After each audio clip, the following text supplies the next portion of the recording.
Já alguma vez pensou que existem forças estranhas a operar no mundo? Parece que há uma inversão do mal em bem e ninguém entende o que está a acontecer? As nações demonstram cada vez mais fenómenos sociais que parecem ser os indícios dos tempos finais conforme descritos na Bíblia. É fácil estes acontecimentos passarem despercebidos no dilúvio de informações a que somos sujeitos diariamente. Mas para os que estão atentos, começam a emergir padrões indiscutíveis e não há como ignorá-los. No primeiro vídeo desta série falei sobre 3 sinais proféticos que já estão a acontecer. O primeiro, a aceleração das crises e catástrofes mundiais. O segundo, a aceleração do Evangelho versus o aumento do ensino falso. E o terceiro, o aumento da influência do espírito do Anticristo. Se ainda não viu a primeira parte deste estudo, convido-o a assistir agora e dou-lhe as boas-vindas ao Dicas da Daninha. Há 12 anos que eu ensino a Bíblia num seminário cristão e hoje vou continuar este estudo sobre os sinais do fim dos tempos, abordando 2 fenómenos que estão em aceleração e que constituem mais 2 sinais inegáveis que as profecias bíblicas estão a cumprir-se. O primeiro é a construção de um governo global e o segundo, a futura religião mundial. Se acha que este tema é relevante para os nossos dias, convido-o a subscrever o canal e a partilhar este vídeo com outras pessoas. Vamos lá? O primeiro sinal, a construção de um governo global. Ora, desde a criação em 1919 da Liga das Nações, após a Primeira Guerra Mundial, que aparece um termo que tem vindo a evoluir até hoje. Este termo é a Nova Ordem Mundial e representa uma reconfiguração da ordem político-económica mundial, implicando formas de colaboração ou de competição entre as potências. Após 1945, com o fim da Segunda Guerra Mundial, criam-se as Nações Unidas, o Fundo Monetário Internacional, também conhecido pelo FMI, o Banco Mundial e a NATO. O mundo fica então dividido entre a influência capitalista dos Estados Unidos e a cosmovisão socialista da União Soviética.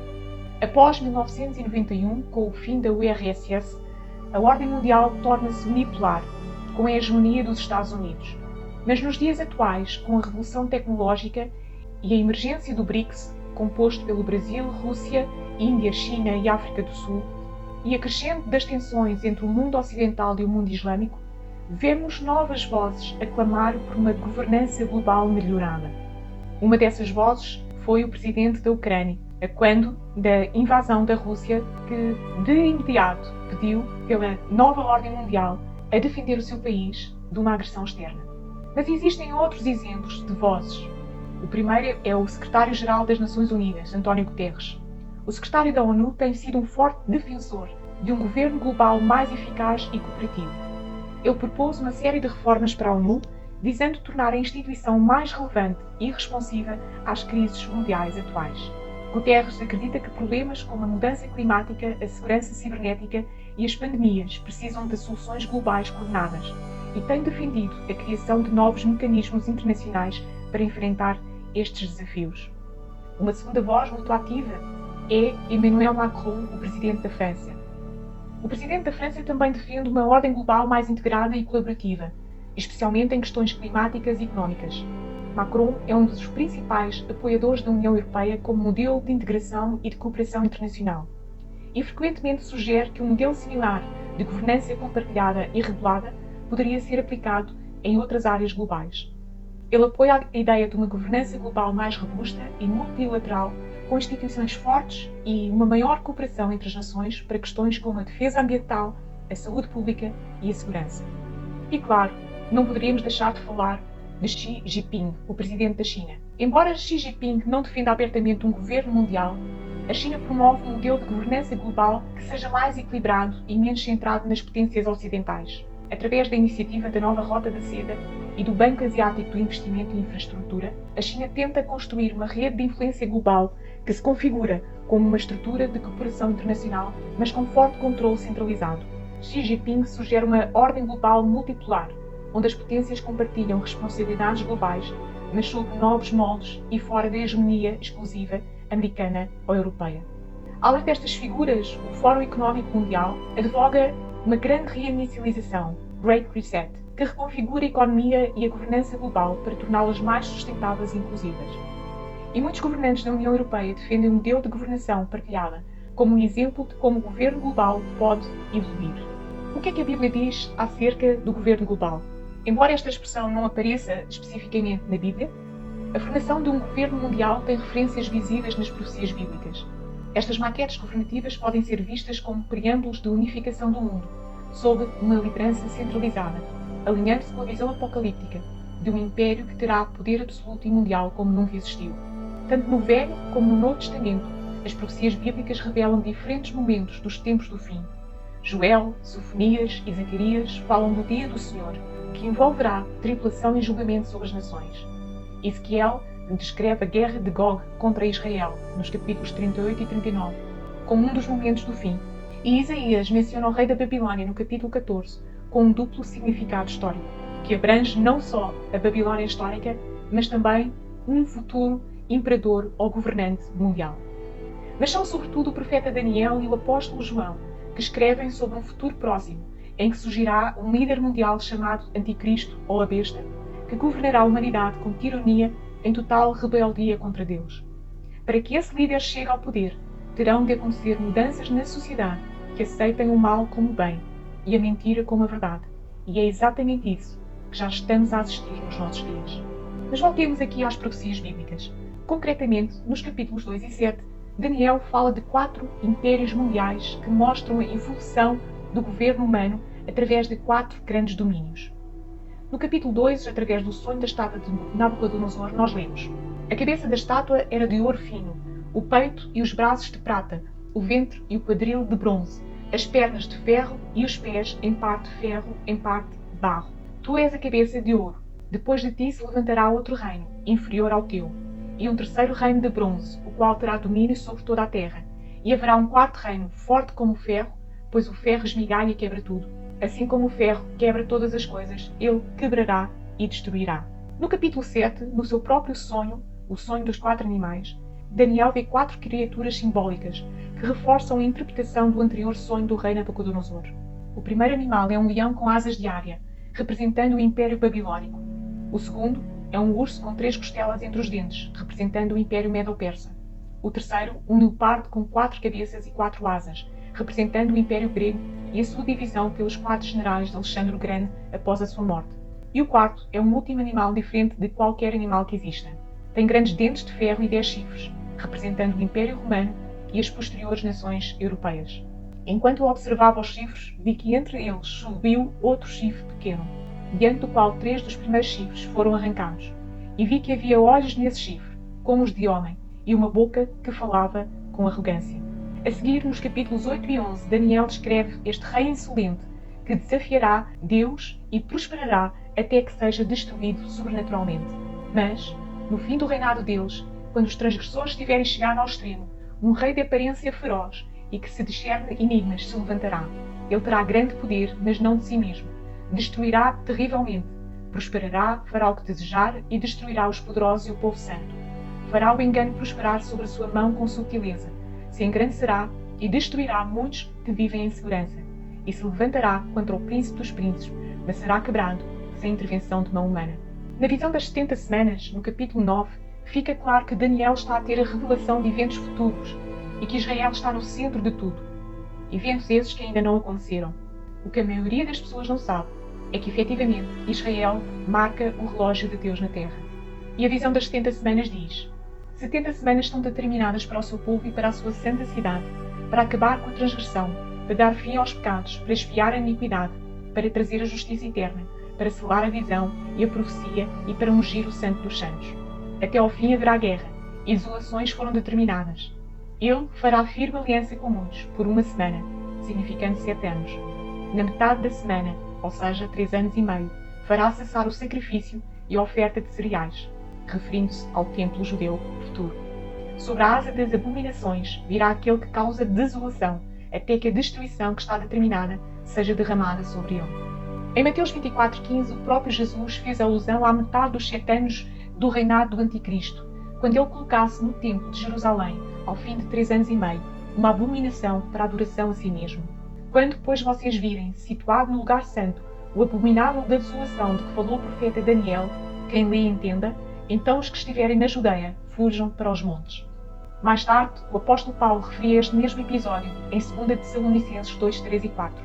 ninguém de modo nenhum os engane, porque isto não acontecerá sem que primeiro venha a apostasia e seja revelado o homem da iniquidade, o filho da perdição, o qual se opõe e se levanta contra tudo que se chama Deus ou é objeto de culto, a ponto de assentar-se no santuário de Deus, apresentando-se como se fosse o próprio Deus.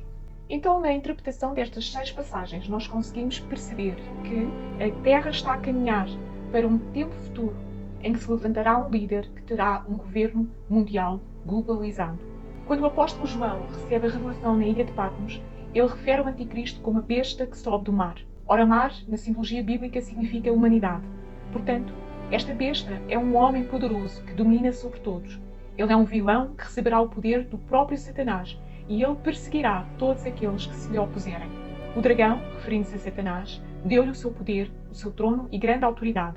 Foi-lhe dada uma boca que proferiria coisas arrogantes e blasfémias, e foi-lhe dada autoridade para agir durante 42 meses. Ele abriu a boca para blasfemar contra Deus e difamar o seu nome, seu tabernáculo e os que habitam no céu. Também lhe foi permitido atacar os santos e vencê-los. Foi-lhe dada autoridade sobre toda a tribo, povo, língua e nação. Todos os habitantes da terra a adorarão. Ora, João descreve o governante deste vasto império mundial como tendo grande poder e autoridade, dados a ele pelo próprio Satanás, como vemos em Apocalipse 13:2.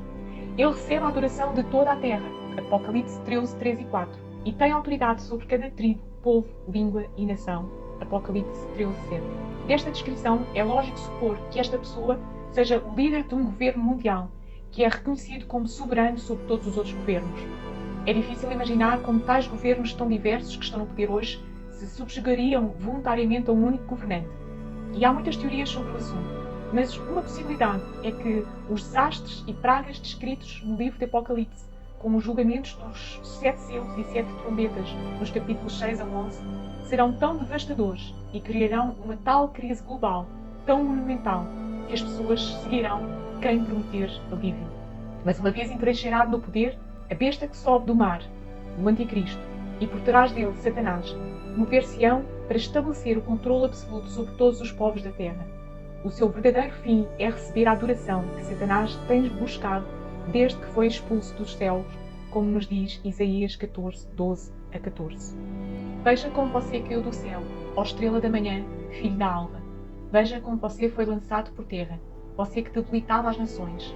Você pensava assim: subirei ao céu, exaltarei o meu trono acima das estrelas e me assentarei no monte da congregação nas extremidades do norte. Subirei acima das mais altas nuvens e serei semelhante ao Altíssimo. Se quer saber mais sobre como os anjos e os demónios surgiram, leia o meu livro Cooperando com os Anjos, disponível na Amazon e na Hotmart. Mas voltemos ao livro do Apocalipse.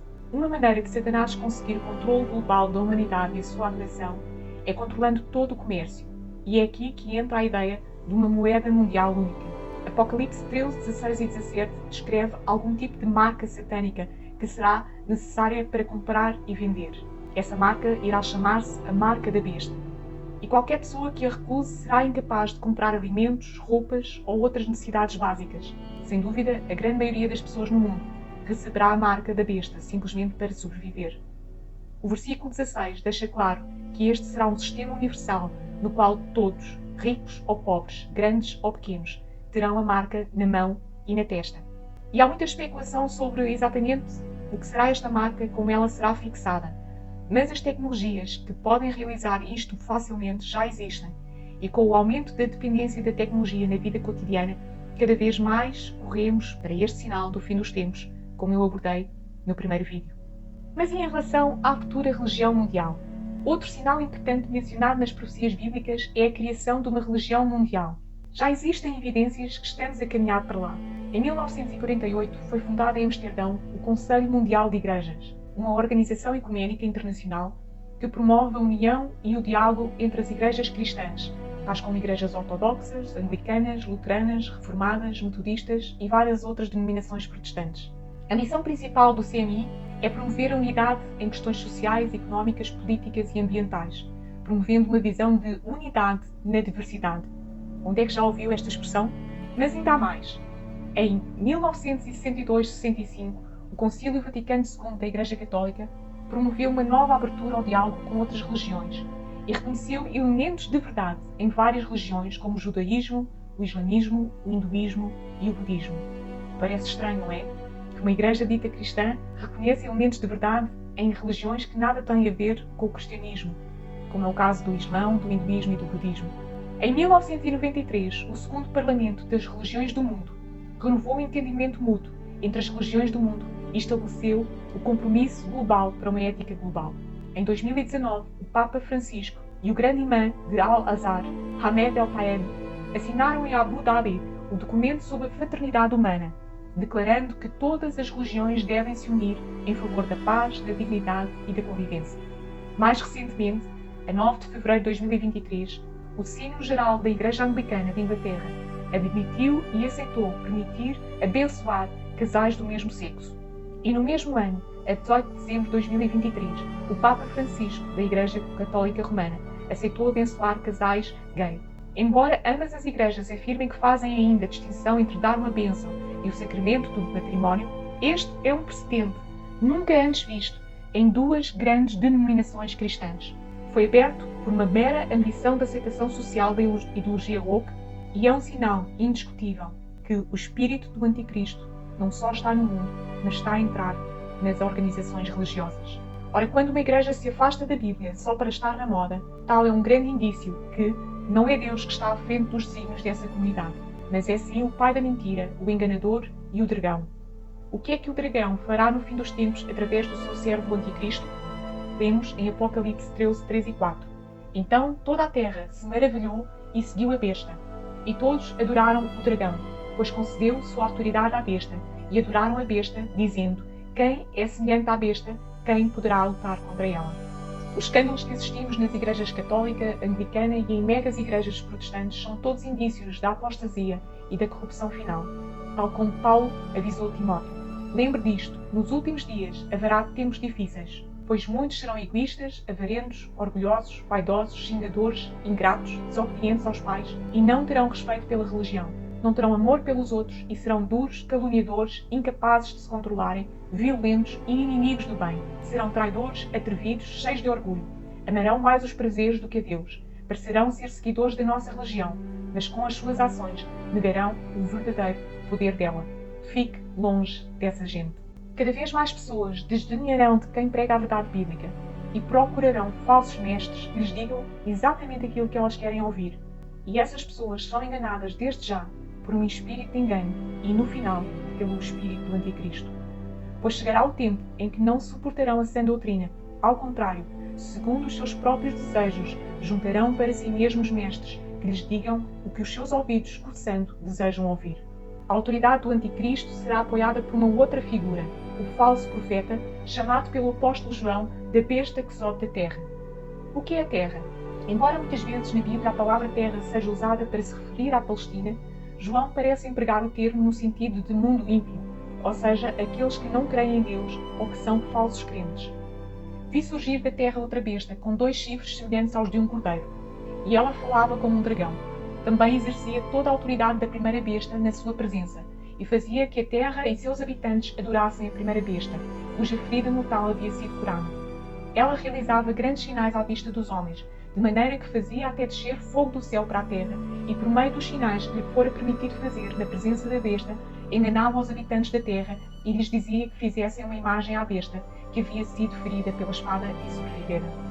Também lhe foi permitido dar fogo à imagem da besta, para que a imagem falasse e fizesse com que todos os que não a adorassem fossem mortos.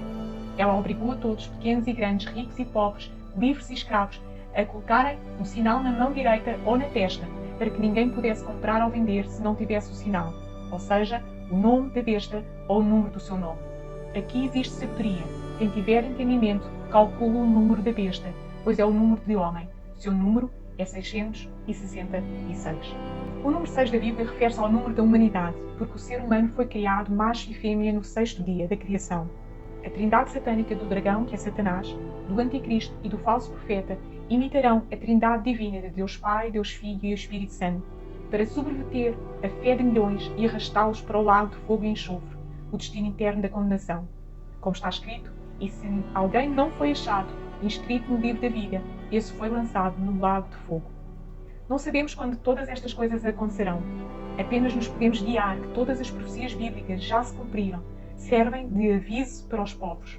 Também estas, profecias que ainda estão por se cumprir, servem de aviso para que a nossa vida esteja totalmente alinhada com a vontade de Deus. Se você nunca entregou a sua vida a Jesus, hoje é o dia certo para fazê-lo, através desta simples oração. Repita comigo: Deus, eu reconheço que Tu és o Criador de todas as coisas e que me criaste a mim também. Eu me arrependo de todas as coisas erradas que eu fiz, seja em pensamento, em intenção, palavra ou ação. A partir de hoje, eu declaro que Jesus Cristo é o meu Salvador e será o Senhor da minha vida para sempre, e eu vou viver com Ele até ao fim. No nome de Jesus, eu te agradeço pelo perdão dos meus pecados. Amém. Chegamos ao final deste vídeo, onde explorei mais 2 sinais do fim dos tempos, que já estão a manifestar-se nas nossas sociedades, como a Bíblia nos avisa. Estes sinais não devem causar-nos medo, se a nossa vida está guardada na salvação que há em Jesus Cristo. Pelo contrário, são uma confirmação de que a Bíblia é real e que ela se está a cumprir, e que Deus guardará os que creem nele dos horrores do fim. Sabemos que o nosso destino final é a eternidade com Deus, e que o Senhor nos lembra dezenas de vezes na sua palavra: não temas. Por isso, não tema. Eu espero por si no próximo Dicas da Tininha, e até lá, sinta-se amado, porque Deus o ama.